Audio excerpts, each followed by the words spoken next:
Hey guys, today we're going to review a couple of products so we can show you the features and explain just the little bits and pieces about them.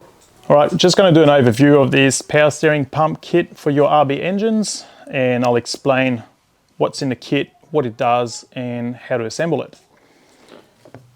Got a pump with a front bracket, got a main bracket here, rear one, little offset tensioner, selection of bolts and spacers, including these rectangular spacers. What it does is this section will bolt onto your engine as per your normal factory mount. You'll notice there's a couple of recesses down the bottom, and I've got two spacers that actually key into those spots. Why? So they don't fall out when you're trying to put it on the engine, because it's actually hard enough to reach. Bolt wise, very simple. The shorter bolt with a washer goes in the back. It's easier when it's on the engine. The other bottom one is this middle size. All right, this is what your two lower bolts will look like. They'll mount onto your engine. Now, the top one has two options: a short and a long spacer, and a medium and a long bolt.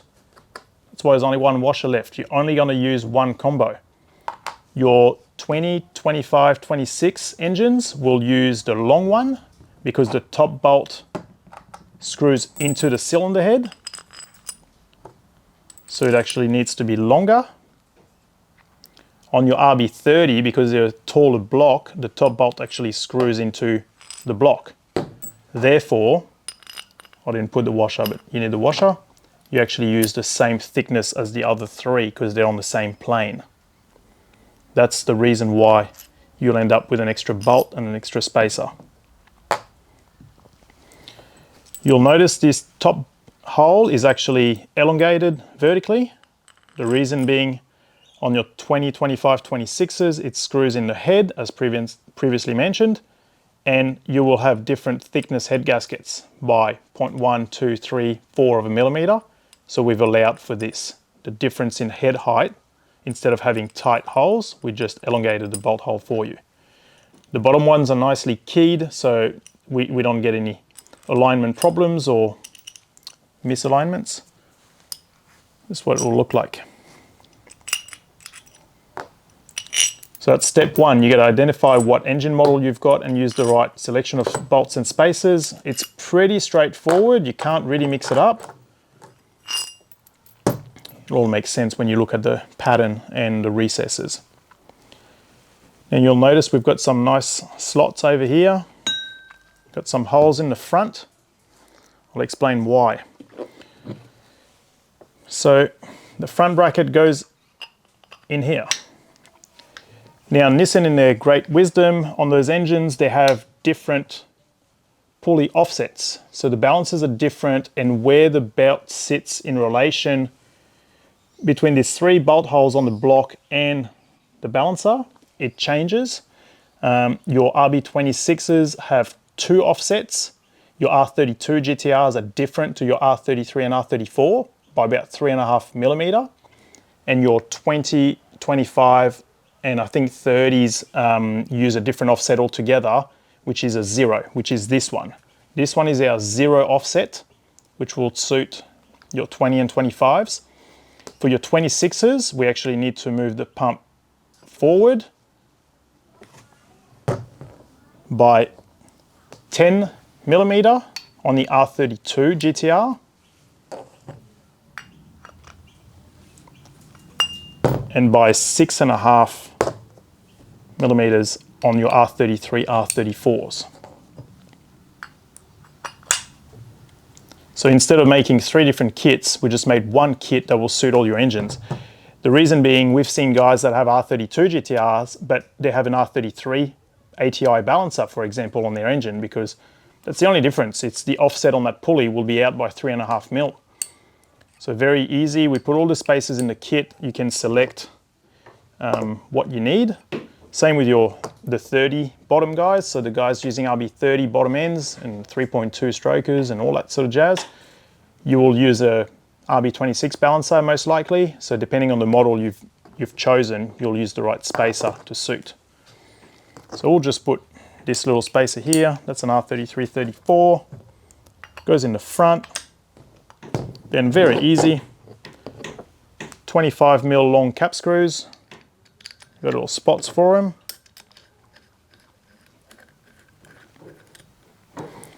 We've decided to put dowels and precision holes so nothing wobbles about. You're not worried about alignment, you're not worried about flexing.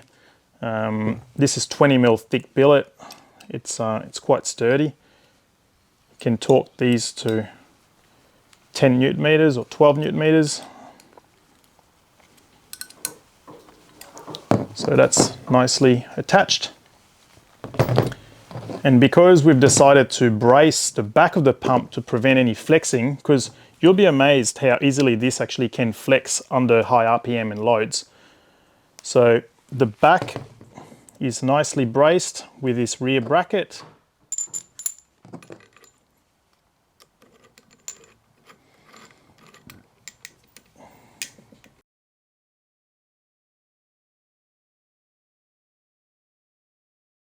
So with the rear bracket in place, we've slotted the holes to suit all three offset, your 6.5, your 10 and your 0. So wherever that pump is, you can still put your bolts in.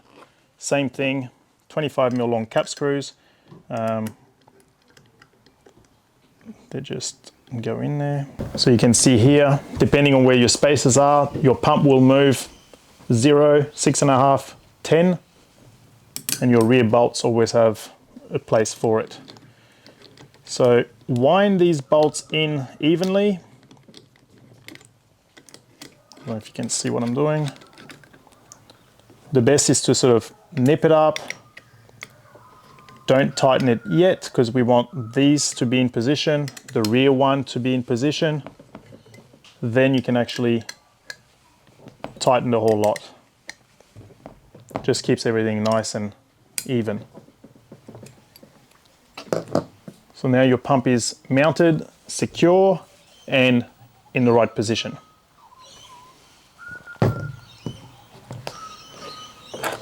These little short cap screws are for the front if you're using no spacer. So if you're on an RB20 or 25 and you need the offset to be on 0, your 25mm long cap screws would be too long. So we supplied the shorter ones.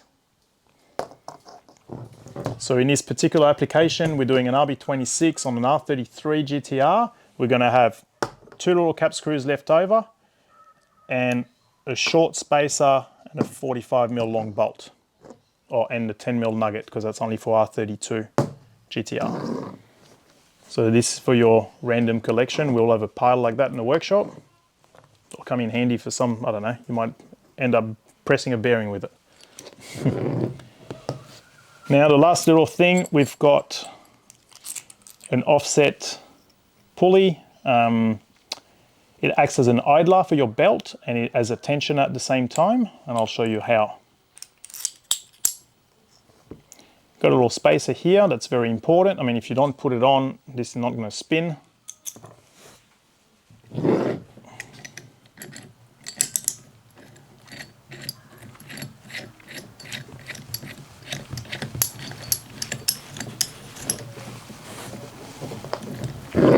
That's what it looks like.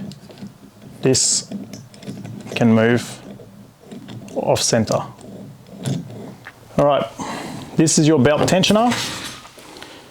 It's got a little 3/8 square drive here, so you can actually put a little breaker bar or ratchet to allow or to help you move it, because in the engine bay it's quite tight. It's only small, you don't need to put a lot of force on it. Once the belt goes on, the belt wraps around like this. So your tensioner sits on top. This will go on your balancer. And as you push down, it will apply tension on the belt. The way we've set them up, you can even push down with your hand and tighten up the bolt. It's enough tension. These don't need to be that tight, because with that design, we're getting a lot of belt engagement on the pulley. so they don't slip. It's actually really well engaged. And also we've been using the Gates racing belts, those red ones. We've had the best results. They don't seem to stretch like some of the other brands. We've seen some of the cheaper brands, I guess. You can even see them flex on the high RPM. They start moving and bowing out, and sometimes they can turn into a bit of a rubber band and want to spit off. These ones are nice and just firm. They don't seem to stretch anywhere near as the other one. So yeah, that's the tensioner setup. The belt size, so the belt doesn't come in the kit because different balances use different lengths. There's just too many models out there to try and supply a belt for everyone. They're very easy to get. It's not anything exotic. You've got 4 PK and a 3-digit number. 4 PK means it's a 4-groove setup, and 850 on this one, for example, it just means 850 millimeters long. If I cut this in half and open it up, it will be 850 millimeters. So we get a lot of guys asking, oh, what belt size do I need and everything? Well, the easiest is grab an old belt or a piece of rope if you want to, wrap it up where it needs to be, mark it, measure it, and you've got your part number. Otherwise, plumbing wise, it's very straightforward. We've got a -6 outlet and a -10 inlet. This being a Benjo fitting, you can actually loosen the bolt and orientate the fitting wherever you want it to be. Every car's going to be different. You might have a custom setup or remote mounted reservoir. I've seen all sorts of applications. We just kept it simple and easy to work with. We do sell lines and reservoirs as an option. Probably shouldn't have done that. You got to be, I'd say not cautious, but aware that there is oil inside the pumps, because every pump gets bench tested before they get boxed up.